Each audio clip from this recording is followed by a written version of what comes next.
Gak tau sih gue mau ngomong apa. Jujur gue sih sedih sih sebenarnya. Sorry, tunggu, di skip dulu.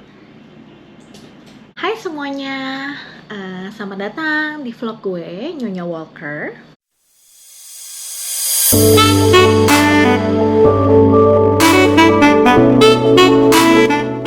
Oh ya, yang belum nonton video pertama dan kedua tolong ditonton ya.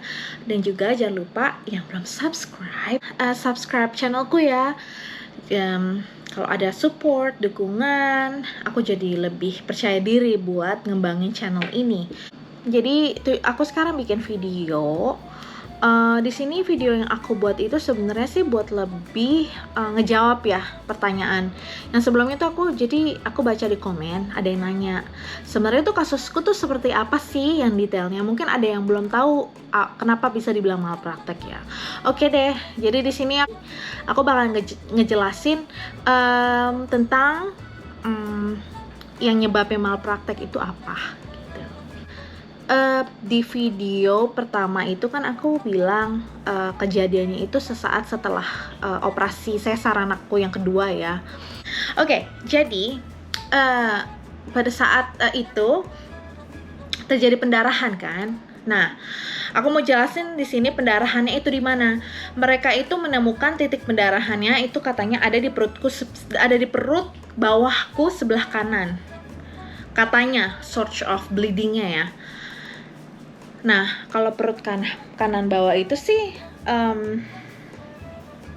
itu yang kata dokter yang waktu itu surgery pada malam itu sih katanya dekat saluran pipis.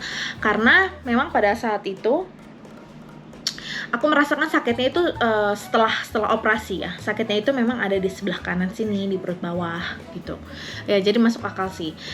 Kalau memang sakitnya itu ada maksudnya sumber pendarahannya dekat saluran pipis di sebelah kanan tepatnya. Oke, seperti itu. Ya, jadi ya kenapa dibilang malpraktek ya itu malprakteknya di situ. Oke, gini. Aku bukan dokter. Aku cuma bakalan jelasin aja ini yang aku tahu ya. Yang aku tahu dari dokter yang jelasin ke aku. Jadi kalau untuk operasi sesar sendiri itu kan termasuk operasi besar yang paling sering juga dilakukan. Jadi tingkat kegagalannya itu harusnya rendah, nggak tinggi. Dan kenapa pada saat itu ya aku bilang ya malpraktek, karena ya harusnya ya itu tidak terjadi kan.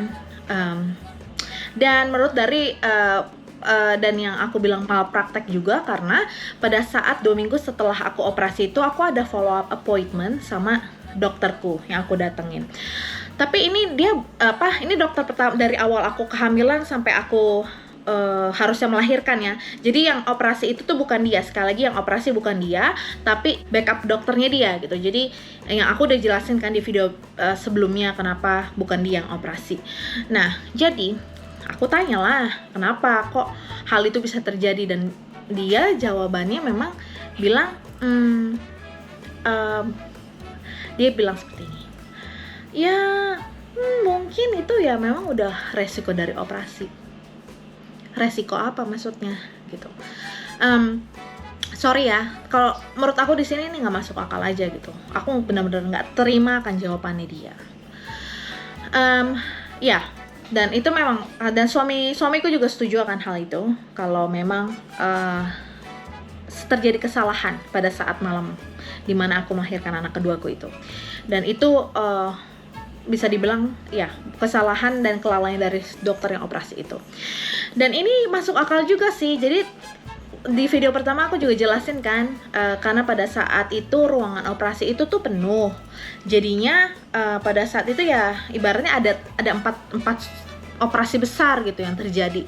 Ya mungkin bisa aja mereka sudah kelelahan atau gimana ya, nggak tahu juga sih. Aku nggak bisa menjudge di sini. Jadi sekali lagi kalau untuk hal medical apapun itu bukan ranah aku ya. Cuman ini aku jelasin aja dari persepsi dan pandangan dari dokter lain yang aku tidak tanya dari dokter di rumah sakit yang aku melahirkan anak keduaku itu pada waktu itu. Ada yang tanya rumah sakitnya itu rumah sakit apa sih gitu. Jadi rumah sakitnya ini aku bilang ya, aku melahirkan bukan di rumah sakit di mana aku tempat tinggal. Aku melahirkan di tempat di rumah sakit di kota berbeda, yang mana rumah sakit itu terkenal rumah sakit yang bagus. Kalau bisa dibilang ya, ya mungkin yang bagus di state ini ya. Bahkan kalau untuk tingkat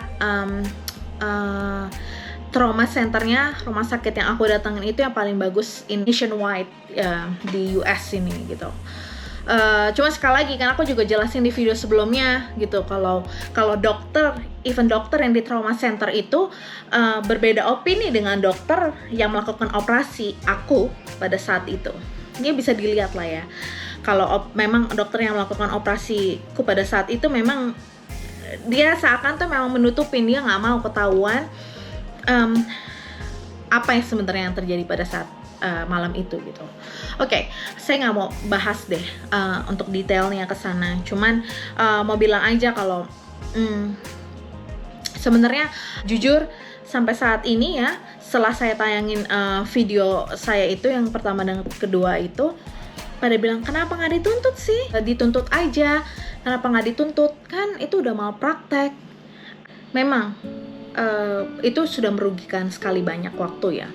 Selama 4 bulan ya, suamiku tuh kebanyakan ya dia selalu bolos, maksudnya dia selalu ambil off dari kerjanya karena untuk membantu aku. Bayangin aja, pada saat aku nggak bisa ngapa-ngapain, siapa yang ngurus anak-anakku? Aku bukan cuma ngurus anak keduaku yang baru lahir, yang bayi ini, tapi ada anak pertamaku juga. Dan juga hal yang lebih membuat aku sebenarnya agak terganggu itu karena gini, anak pertama aku itu dia masih butuh perhatian dari aku. Dan pada saat aku mengalami hal yang berat, aku juga merasa bersalah karena secara nggak langsung aku nggak bisa ngurus dia 100% ya. Selama sebulan dan 2 bulan hidupku itu nggak bisa tenang. Kalau boleh dibilang kena depresi, yes, agak depressed, depresi ringan mungkin bisa dibilang. Tapi kalau untuk dibilang postpartum depression kayaknya enggak ya. Soalnya aku sama anakku aja juga masih, maksudnya anak keduaku ini aku masih ngerawat. Aku nggak ada rasa nggak mau merawat dia atau apa gitu. Ini depresi di hal lain. Jadi boleh aku cerita sedikit, ini mungkin aku nggak cerita di video sebelumnya. Jadi ada masa dimana malam-malam itu aku tuh selalu mimpi buruk setelah operasi itu. Hampir beberapa malam itu selalu mimpi buruk gitu. Selalu mimpi buruk tentang keadaan setelah operasi itu tentunya. Ya, jadi ya mimpi buruk. Jadi mimpi buruk di meja operasi. Ada satu momen dimana aku benar-benar bisa teriak, bisa nangis, bisa ibaratnya nggak bisa mengendalikan diri gitu malam-malam, dan benar-benar udah ibaratnya sudah benar-benar breakdown ya, kayak udah nggak tahu lagi kalau aku tuh bakal bisa hidup lagi atau enggak gitu ibaratnya. Dan suami aku sih yang nangani, selalu nenangin, dia yang selalu kasih support, dia yang selalu ada pada saat keadaanku seperti itu gitu. Saking udah waktu itu depresi banget, jadi boleh dibilang ya memang aku udah terganggu ya, mentalnya mungkin agak sedikit terganggu. Mungkin sebenarnya bukan dibilang kayak terganggu sih, mungkin ada meninggalkan trauma lebih tepatnya ya, lebih meninggalkan trauma. Jadi aku bisa waktu itu malam-malam tuh bisa sampai nangis, nggak bisa terkendali, udah benar-benar nggak ada harapan ibaratnya, karena pada saat itu yang aku pikir kira-kira tuh aku bisa lanjut hidup atau enggak, gimana nanti anak-anakku dan segala macam. Pokoknya pada saat itu seperti itu. Cuma sekali lagi ya, mungkin kalau aku nggak inget ada anak-anakku atau aku nggak punya Tuhan, mungkin ya aku nggak akan bisa ngatasin masalahku pada saat itu ya. Tapi untungnya ada keluarga dan suami yang support, dan anak-anak juga yang ngebantu aku self healing sedikit demi sedikit. Makanya aku bisa bangkit, aku bisa ngomong juga di hadapan kalian untuk sampai saat ini ya. Karena aku juga ya lambat laun aku inilah sudah membaik gitu keadaannya. Video ini dibuat keesokan harinya ya. Jadi gue ada update terbaru. Ini sekarang jam 12. Sekarang jam 12 siang. Oke. Ya, jadi gue ada update terbaru. Kebetulan baru pulang appointment dari dokter gue. Keadaannya sih baik-baik aja. Semuanya baik. Tapi ada satu hal yang kebetulan gue tanya sih tadi sama dokter gue.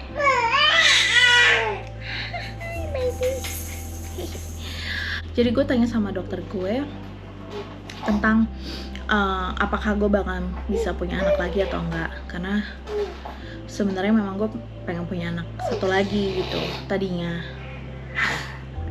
Cuma memang dengan apa yang terjadi sama gue sih, gue nggak yakin ya kalau gue bakalan bisa punya anak lagi atau enggak gitu. Dan akhirnya gue tanyakanlah hal ini ke dokter, dan dokter gue bilang dia nggak bisa jawab sebenarnya. Kalau kemungkinan gue bisa punya anak lagi ya pasti gue bisa, cuman memungkinkan gue bisa hamil lagi, maksudnya gue memungkinkan untuk bisa hamil selama 9 bulan itu mungkin atau enggak, itu dia nggak tahu. Ya, jadi dia nggak yakin kalau gue bisa carry this baby for 9 months. Itu kayaknya nggak yakin gitu loh. Karena gini, dia nggak bisa jawab pertanyaan itu. Ya dia juga nggak tahu jawabannya kalau dia bilang nggak bisa tapi ternyata gue bisa. Cuma satu hal yang dia bisa jawab, kalaupun gue hamil, gue akan mengalami resiko yang tinggi. Tentunya lebih tinggi dari sekarang, gitu intinya. Kan yang terjadi di dalam perut gue itu kan ibaratnya udah hampir merusak jaringan ya, kalau boleh dibilang. Dan takutnya ya itu akan memperburuk kondisi jaringan di dalam tubuh gue gitu loh. Maksudnya akibat dari luka operasi dan segala macam yang ada di dalam itu. Jadinya ya sebenarnya optional untuk hamil itu saat ini kayaknya nggak akan mungkin gitu. Jujur sih gue sedih ya, kecewa banget gitu loh. Tapi sebenarnya sih gue udah tahu sih akan hal ini semenjak gue mengalami hal itu. Kayaknya untuk hamil lagi memang kayaknya nggak mungkin. Oh, gue lupa bilang, jadi pas yang gue ketemu sama dokter, temennya kakak ipar gue itu, dia juga bilang, katanya dia tanya sama gue gini, are you gonna have another child again? Ya gue bilang, if that's possible, yes I would. Kata dia, you better think again, cause it might kill you next time. Itu yang dibilang sama dia gitu. Cuman karena pada saat itu kan dia nggak tahu ya kondisi sebenarnya setelah gue scan lagi gitu. Jadi ya intinya kalau misalnya lo mau punya anak lagi, pikirin baik-baik, karena bisa aja next time itu bisa benar-benar membunuh gue. Ya intinya memang kalaupun gue mau punya anak lagi, maksudnya ini dari si dokter Baltun ya, ini setelah beberapa bulan dia melihat kondisi gue, dan dia juga belum yakin, dia nggak yakin kalau gue tuh bisa punya anak atau enggak. Iya, jadi intinya gitu sih. Gue sebenarnya agak kecewa ya atas penjelasannya dia, tapi sebenarnya gue udah tahu akan hal ini sih. Dan kebetulan juga suami gue, keluarga gue, dan semua keluarga gue juga di sini gitu, mereka bilang kayaknya ya it's enough lah. I have 2 boys, beautiful boys already that I need to take care of, and there is no need to take unnecessary risk ya. Jadi Ya 2 aja udah cukup sih. Menurut gue bersyukur apa yang Tuhan kasih. Ya jadi itu aja sebenarnya mau gue sampaikan karena gue baru pulang dari dokter tadi. Oke, nggak usah lama-lama. Buat yang belum nonton full cerita gue, tonton ya.